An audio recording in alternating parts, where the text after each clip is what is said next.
We have David Taylor on the line. David, welcome to WPFW. Hey, thanks a lot, Rusty, to be here. What did you play of mine? I didn't hear. The first piece that I played was "Oh Lord, Don't Let 'Em Drop That Atomic Bomb on Me." It's so appropriate to the way the world is today. The Atomic Bomb Blues, Charles Mingus. Lord Today, yes, indeed, so appropriate. And again, you've been in so many different ensembles. But let's start. What got you started in music, and why the trombone, and then why the particular bass trombone? Oh, that's a great question. I went to public school in Brooklyn, New York. Was introduced to the tuba in 7th grade. We lived far away from the house. Oh, that's a funny story. Everybody was started on trumpet. And then Mr. Saslow comes out, and he holds it up, and I'm the shortest kid in the class. And he says, "Who thinks they're big enough to play this bright, shiny tuba?" And, of course, I'm the smallest kid in the class, man. Okay. Wow. But you know what, man? It was a lucky break because he needed a tuba player in all his ensembles, orchestras, bands, and everything. So I kind of took a fast track because he threw me into all of that stuff. Problem was we lived so far from home that my mother and father, when they couldn't come get me, I couldn't get the horn home. But my kid brother had a trombone in the house that he borrowed from my cousin. And so when I was around 17, I started playing the trombone. And then when I was 18, I didn't know what to do. I was raised on AM radio. We didn't have a record player in my house until I was around 15. Mom and Pop were, laborers and stuff. And actually, I was the first one in my family to graduate from high school. So I really didn't know what to do. I knew I loved playing horns, So I auditioned at Juilliard and Manhattan School of Music. I got accepted to both. Problem is I couldn't really read. I could read high school oompa stuff. So they took me, but they didn't let me go into any theory classes, so I took rudimentary theory because I knew nothing about that. I kind of flunked it. I think I played the Haydn trumpet concerto second movement, slow movements. I might have faked them out. But I couldn't get into any of their ensembles or this or that.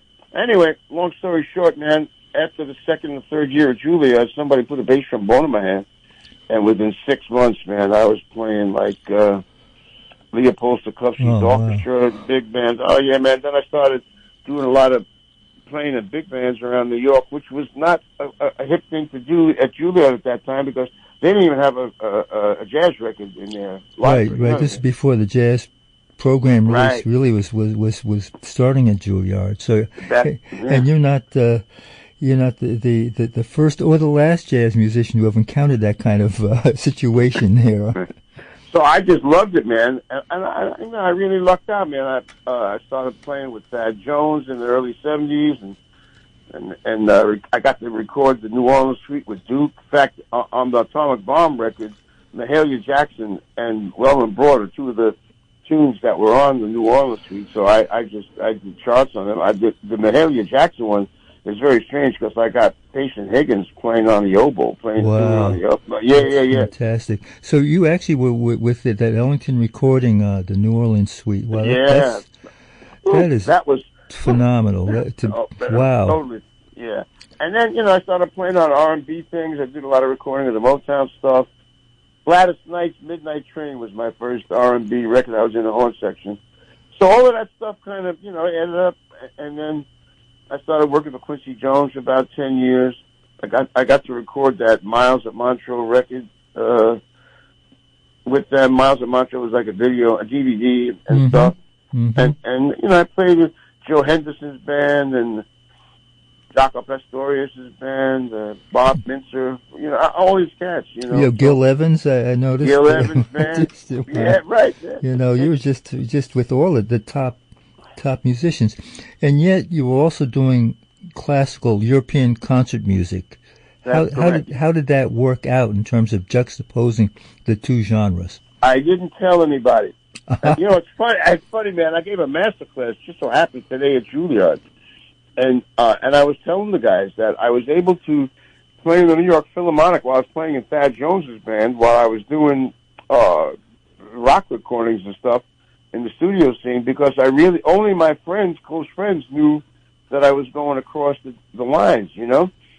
That changed, though. In the 50s, in my 50s, I had been doing so much modern classical solo playing, and everybody kind of, I was getting reviewed in the Times all the time, so everybody kind of knew what I was doing, and that actually curtailed some of the stuff. You know what I mean, man? Once they knew that I was playing, you know, the heavy-duty thing, and a lot of people in the recording scene got a little, who knows, you know what I mean, man? It's like, you know, but I kept persevering. I just played what I love, man, you know, so. Now, certain things in terms of the sound that you get on your horn when you're performing in a jazz ensemble is very different from what you're doing when you're playing European concert music. You know, when you're playing, say Bach or even Mahler. How do you change up? Well, you know, it's a funny thing. I climb into the sound around me. It's really, it's not, it's kind of, you speed up the air stream, but really it's just like loving the men and women you're playing with. Like, I don't have a preferred genre. I just love it. They're great musicians in any genre, man. That's my love at the moment, you know, that kind of thing. And it's interesting because some of the fellows that are producing this thing at Kennedy Center, I met Joseph Horowitz decades ago playing in the Chamber Music Orchestra. And I had a solo to play, and he loved it because I was just totally uncharacteristic what was going on behind me. And we developed a relationship. And he turned me on to Schubert, Franz Schubert. And I started playing Franz Schubert and plunger mutes and, man, Tricky Sam Nanton, Quentin Butter Jackson, boy, Britt Woodman, man, those cats were, you know, my idols, man. When were you, as you were coming up, who were you listening to initially? Were you listening to those cats initially, or were there other people like J.J. Johnson, or who were you? You know, it's a funny thing, man. When I got to Juilliard, the first couple of years, I was really just trying to develop how the hell do I play this stuff, and I really hadn't heard that many classical records. Luckily, when I finally got into the theory class, the teachers were hip enough. Like, I hung out with Hall Overton at Juilliard. I lucked into that. These cats just laid records on me. And then by the third or fourth year I was at Juilliard, I hooked up with a fellow named Alan Raff who needed subs. He was very busy in New York. And I just got fast-tracked into it. And then when I met cats in the scene, they hit me to who to listen to. And it was just a fast learn. It's hard for me to believe it even now, man. You know what I mean? It's like everything just felt I was in the right place at the right time all the time. That's really incredible, and particularly since we're about the same age, and I'm a fan. I'm not a musician, but I've been at the right place at the right time to see Coltrane perform or Mingus and have conversations with Mingus, you know, and just meet my heroes along the way. Just that term that you just used, being at the right place at the right time. And that way I've been really blessed as a fan of this music.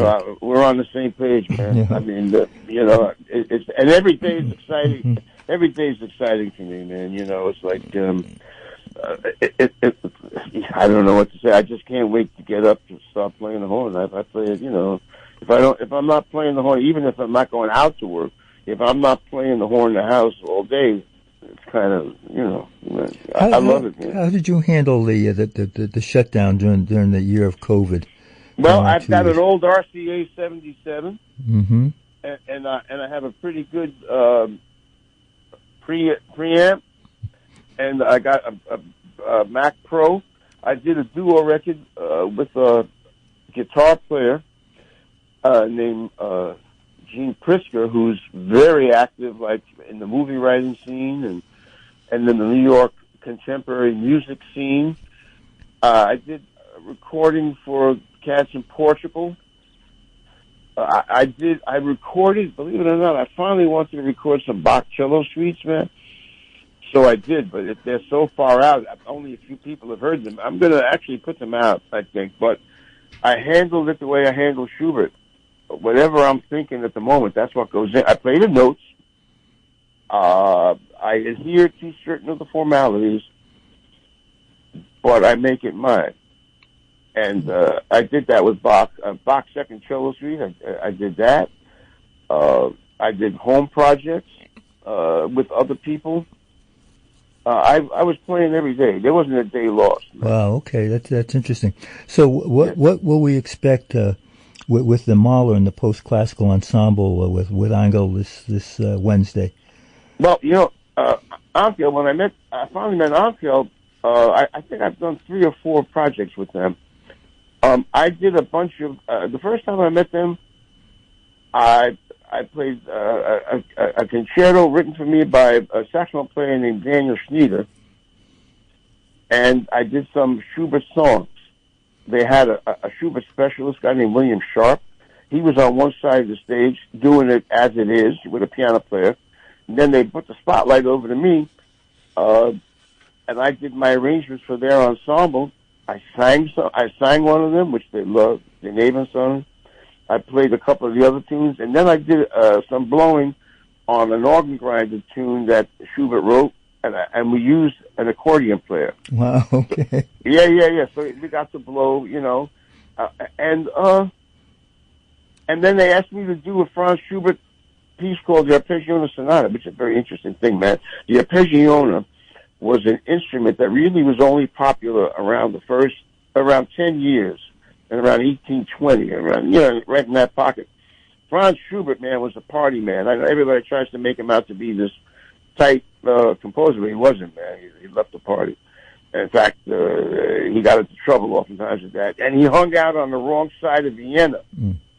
So in one of these places he was hanging out with, he met this guy who had a friend who played the Arpeggione. The guy is reputed to be an opium head. You know what I mean? They were getting high, a lot of them, all of that stuff, man. They were doing that. There's no verification that Schubert was doing that. So he wrote this piece for the Arpeggione. It's like a big guitar, usually played, or like a cello, a combination cello guitar. And I just fell in love with that piece, and they asked me to do a string orchestra arrangement of that. And that was another one of the projects. Angel is really heavy, man. He's got great time for a conductor. You know what I mean? It's like a lot of conductors, they can do all that romantic stuff, and they can do perhaps the minimalist stuff. But when you get into a kind of a blowing situation, this guy knows how to keep time, and he's loose. He likes it when he doesn't know what I'm doing. Okay. So Angel Gil Ordonez will be conducting the post-classical ensemble. It'll be Wednesday night at the Kennedy Center. And David Taylor will be the featured soloist on the bass trombone. And you can get tickets through the Kennedy Center website. Go directly. I'm looking forward to this. This is going to be really fascinating. Oh man! So we're gonna meet. You think? Absolutely, we will meet. Oh, fantastic! We'll be able to talk in person. And this. That'd be great. So where are you from, man? I'm originally from Greenwich, Connecticut, but I've been in D.C. for since 1963. I came down here to go to Georgetown and stumbled into doing jazz radio. And I had another. How did that happen? I'll tell you that story when we get together on Wednesday. Right, I'll have something for you too. I'm going to bring something for you to tell you the story. I really appreciate it. Again, we're going to hear now your rendition of Mahalia Jackson from Duke Ellington's New Orleans Suite, and what a treat it's been to talk with you. I will see you Wednesday at the Kennedy Center. Thanks again for calling in. Thanks for having me, Rusty. I appreciate it. Okay, then. Okay.